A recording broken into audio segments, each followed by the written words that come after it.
लतीफ खोसा का कैदी नंबर 804 पर जबरदस्त डांस। लतीफ खोसा ने मलकू को शो में बुला के दिया करोड़ों का इनाम और साथ ही शो में धमाकेदार डांस करके इमरान खान की रिहाई के हवाले से दे दी बड़ी खबर। जानिए इस वीडियो में। दोस्तों, जैसा कि आप लोग जानते हैं कि मलकू के गाने कैदी नंबर 804 ने हर तरफ आग लगाई हुई है और हर कोई इमरान को याद करके और उनकी रिहाई के लिए अपनी मोहब्बत का इजहार मुख्तलिफ तरीके से कर रहा है। लतीफ खोसा ने पीटीआई कारकुनों को खुशखबरी सुनाते हुए कहा कि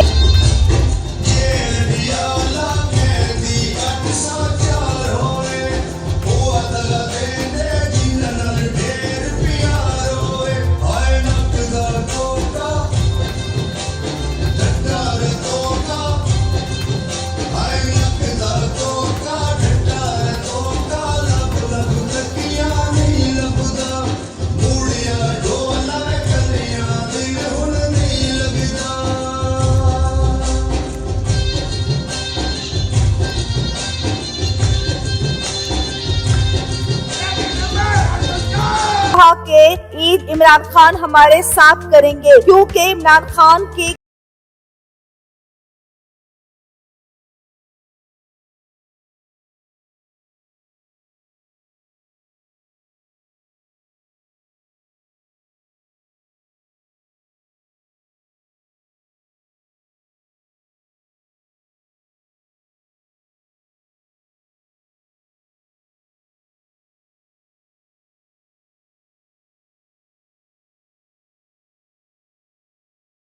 वाली बात होगी। तो दोस्तों, आपको लतीफ खोसा का ये बयान और मलकू को शो में बुला के डांस कैसे लगा? अपनी कीमती राय का इजहार कमेंट सेक्शन में करें। वीडियो पसंद है तो लाइक करें और चैनल को सब्सक्राइब करें।